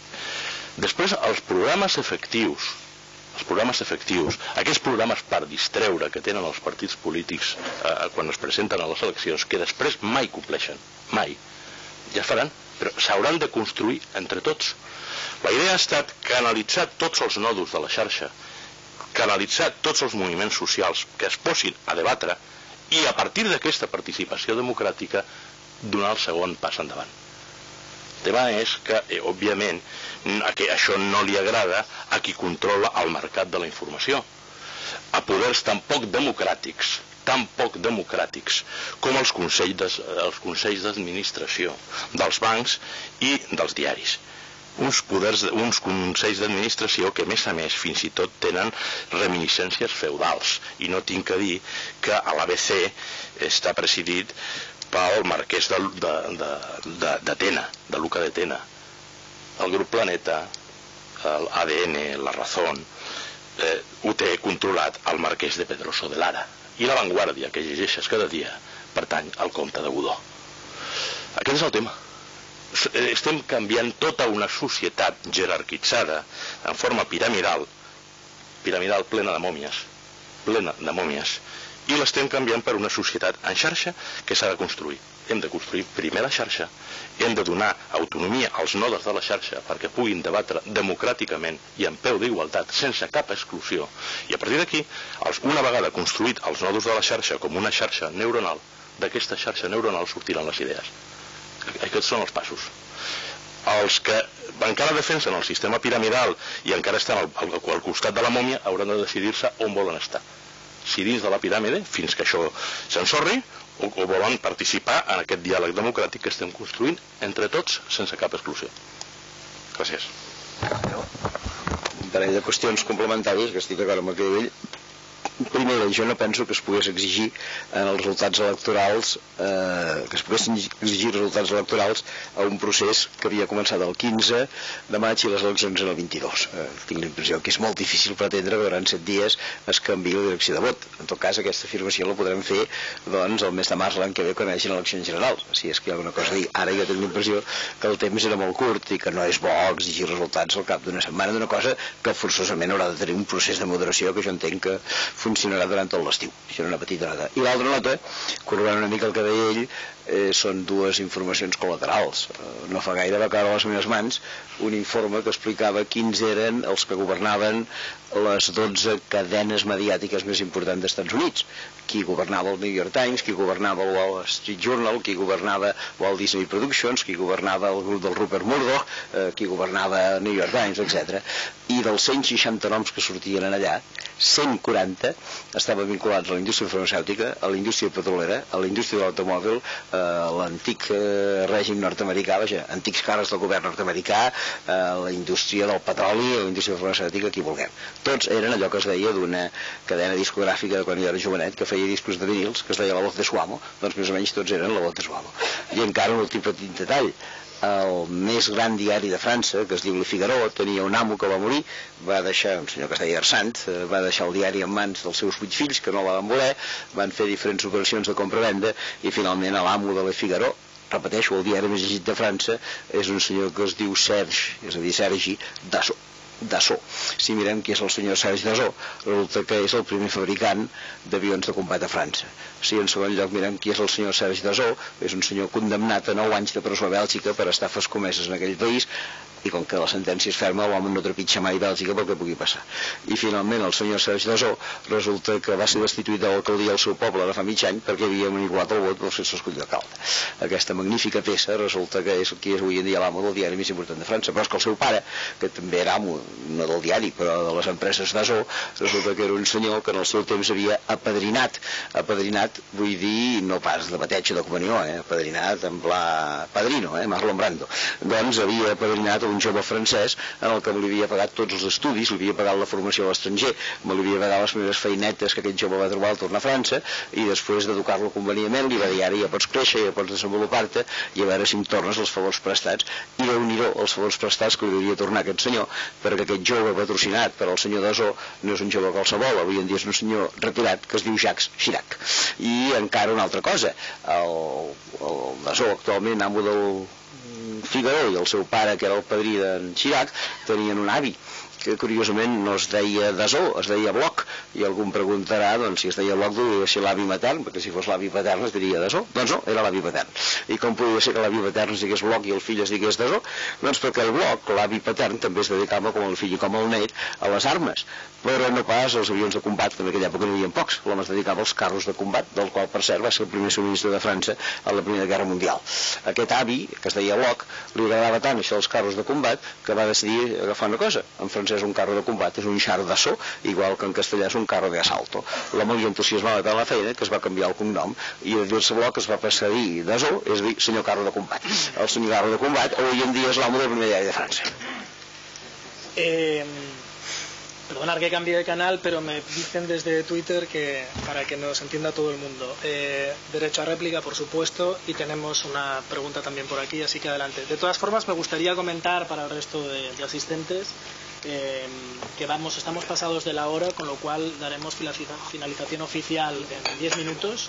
Si no dice del que se quiera quedar a comentar y a departir, pues a vuestra disposición, pero en 10 minutos acabará la jornada. No habrá ninguna réplica y yo creo que se han abierto muchísimos temas que son inabastables, ¿no? Y por tanto, pues, sencillamente, ¿no? Lo que comentaba, ¿no? Los elementos, ¿no? Que en principio permiten ese cambio revolucionario, como son la red, ¿no? Si no recuerdo mal, tiene su origen en Estados Unidos, un experimento de naturaleza militar. Y las principales empresas punteras del sistema neoliberal que se pretende combatir son Google, Facebook, etcétera, etcétera, que en teoría, ¿no? Paradójicamente parece que son los más antisistemas, porque son los que permiten, ¿no? Estos movimientos, ¿no? De conexión y de xarxa. Por eso, digamos, yo creo que las situaciones no son tan dicotómicas. Es el propio sistema, ¿no? Que a través precisamente de las empresas que mejor cotizan en la bolsa son las que permiten a la vez, ¿no? Que estos movimientos, ¿no? Sociales pues tiendan, ¿no? Su pie de calefacción. Dos, sobre, ¿no? El mínimo que se comentaba de la ley, ¿no? de representatividad, ¿no? Electoral.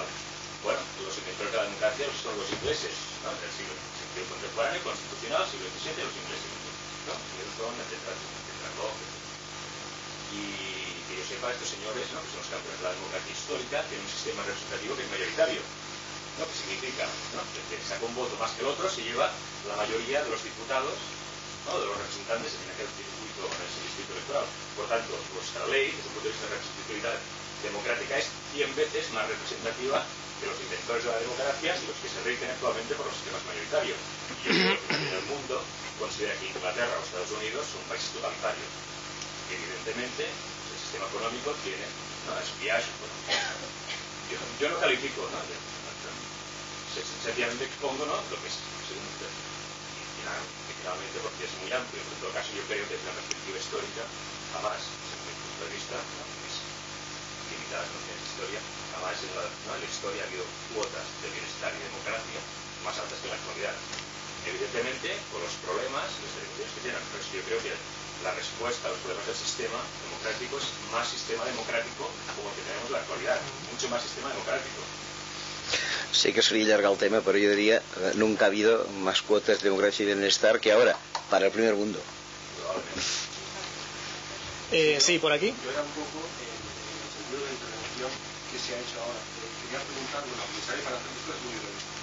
Primero, si uno de los peligros a los que se enfrenta el movimiento es este que viene del sistema o del régimen, como dice Carlos, de obligar al propio movimiento a crear un programa político, a dar respuestas como si fuera un partido político tradicional. Creo que es uno de los peligros, no sé si lo veis así. Lo estoy viendo en las asambleas que se han trasladado a los pueblos. Se plantean propuestas muy concretas que están a la izquierda oficial. Yo creo que quería preguntar si no es este uno de los peligros del movimiento y cómo se puede canalizar eso. Y en segundo lugar, quería preguntar también si estos movimientos sociales necesitan de líderes o no son necesarios por el tema de las redes sociales en los que nos movemos.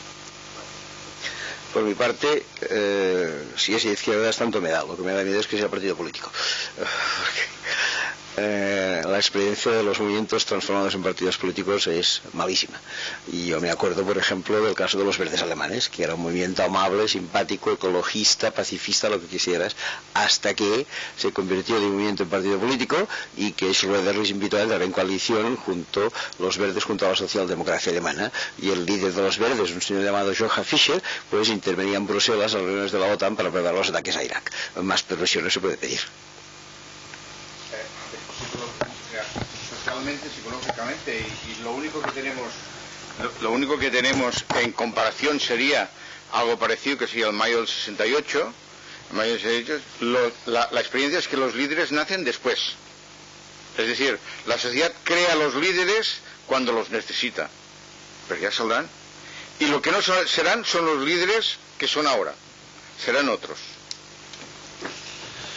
Yo simplemente apuntaría, coincido completamente con lo que ha dicho Arcadi, hablar de que estamos gozando de los mejores momentos de bienestar cuando tenemos 3.500 millones de pobres en el mundo, pues realmente me parece un sarcasmo. Quiere decir que realmente nunca hemos tocado fondo como ahora. A nivel global, a nivel especie, a nivel de derechos en Europa también estamos tocando fondo. Realmente cada vez hay más división entre la clase social que controla, ni siquiera clase social, es decir, quien controla, quien tiene la hegemonía del poder en los medios de comunicación y quien realmente controla de facto las cuentas corrientes de los partidos políticos, pues realmente cada vez hay más separación entre los ingresos de estas personas y la gran masa social que cada vez está más empobrecida. Y un apunte que quería hacer sobre lo que se ha dicho antes de que no ha habido demasiado cambio electoral. Yo pienso que sí que lo ha habido, pero al margen de eso debemos tener en cuenta que si fijamos como nacimiento del movimiento del no les votes, pongamos en el caso más tardío, que sería el momento que sale la web el 15 de febrero hasta la fecha del 22 de mayo, estamos hablando de escasos 100 días y con una inversión económica mínima frente a la ingente financiación que tienen los partidos políticos por parte de los bancos. Pienso que las reglas del juego tampoco son las mismas. Habrá que ver qué pasa más adelante. Pero en cualquier caso también coincido con lo que ha dicho Arcadio Oliveras. Creo que el movimiento 15M debe ser por encima de todo un movimiento ético y transversal. Al margen de ideologías políticas concretas, realmente tiene que asumir el papel de fiscalización de nuestros representantes democráticos. Realmente lo que hay que ver es hacia qué democracia vamos y que el contrato de mandato que tiene que asumir el representante político con los ciudadanos sea un contrato de mandato tan serio como el que asume un abogado con respecto a su cliente. Es decir, no desviarse del mandato que le dan los electores. De la misma forma que nosotros, si nos desviamos del mandato que nos da un cliente, estamos cometiendo un delito de prevaricación. Pues eso es lo que hay que cambiar, y el momento que el movimiento 15M se convirtiese en un movimiento político, perdería esa posibilidad de fiscalizar al poder, que pienso que es lo más fuerte que tenemos en este momento, y pienso que van a cambiar muchas mayorías en la medida que cambien las listas electorales por listas abiertas. En el momento que realmente tengamos un sistema electoral proporcional donde se elija a las personas en base a su capacidad y no en base a la burocracia de partido, pienso que pueden cambiar muchas cosas y hay que darle tiempo al tiempo. Muy bien, Carlos. Para no defraudar a la audiencia de Internet, hay un par de preguntas. Haré una solo, va dirigida a ti. No sé si la sabré explicar bien. Dice, ¿por qué desde el 15 de mayo.info, entiendo que es uno de los portales, y de esos generadores de opinión, no se habla de economía, sino solo de propuestas económicas? A ver, primero, no tengo nada que ver, o sea, estoy muy ilusionado con lo que es la web 15, la web que has mencionado, 15 de mayo.info, porque lo que está pretendiendo es establecer una arquitectura de debate que permita que avance el movimiento. Pero lo cierto es que no tengo nada que ver con ellos, o sea, realmente no estoy detrás de esa web.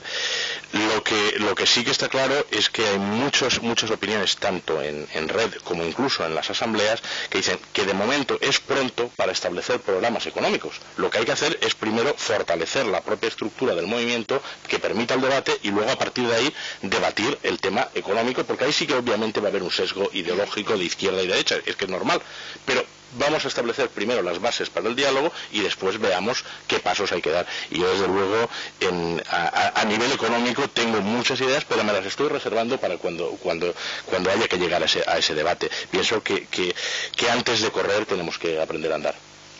Muy bien, Carlos, pues con estas palabras finalizaremos la jornada de hoy. El objetivo de hoy no era arreglar el mundo, ni solucionar los problemas, sí que fuera un tablero de juego, un escenario de reflexión, por cierto, con espíritu de continuidad.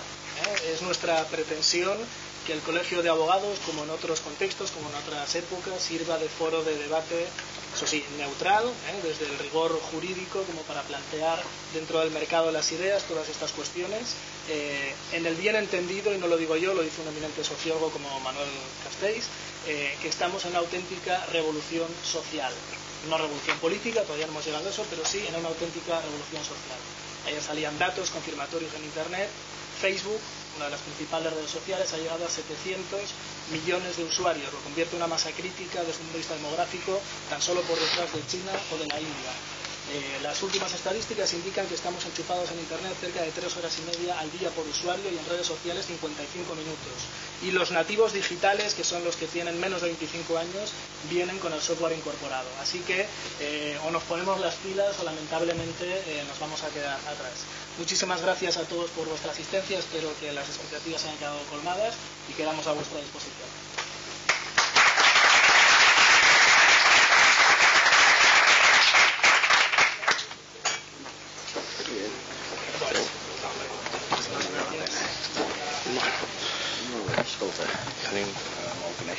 Igualment, ostres, jo targes no porto, jo soc un desastre per això.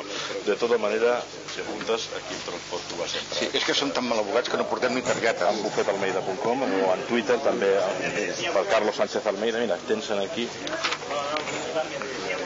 Potser si em porto de les nenes de la universitat us hauré donat Justícia i Pau. La Justícia i Pau el tinc controlat, I teníeu que potenciar el tema 2.0 a la web. Sí. Si mai us interessa Vale. Vinga, molt de gust. Que vagi molt bé, que a la facultat. Jo t'enviaré un correu amb totes les meves dades de contacte. @uab.cat, que és el correu que tenim. Perfecte, gràcies. Tot Arcadio o Arcadi.Oliveres, perfecte. Malament, però és @uab.cat. Deixo aquí. Tenim que parlar molt d'economia encara. El que passa és que és el que dèiem, que tenim que el tema de la dació en pagament, que és un punt clau absolut.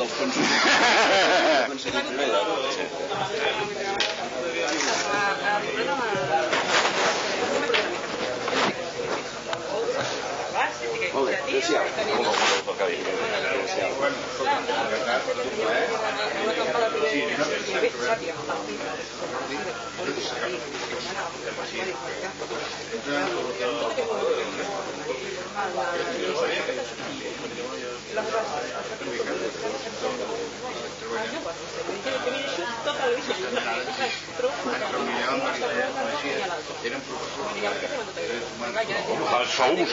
És que la clau està a les joventuts dels partits, naturalment. És que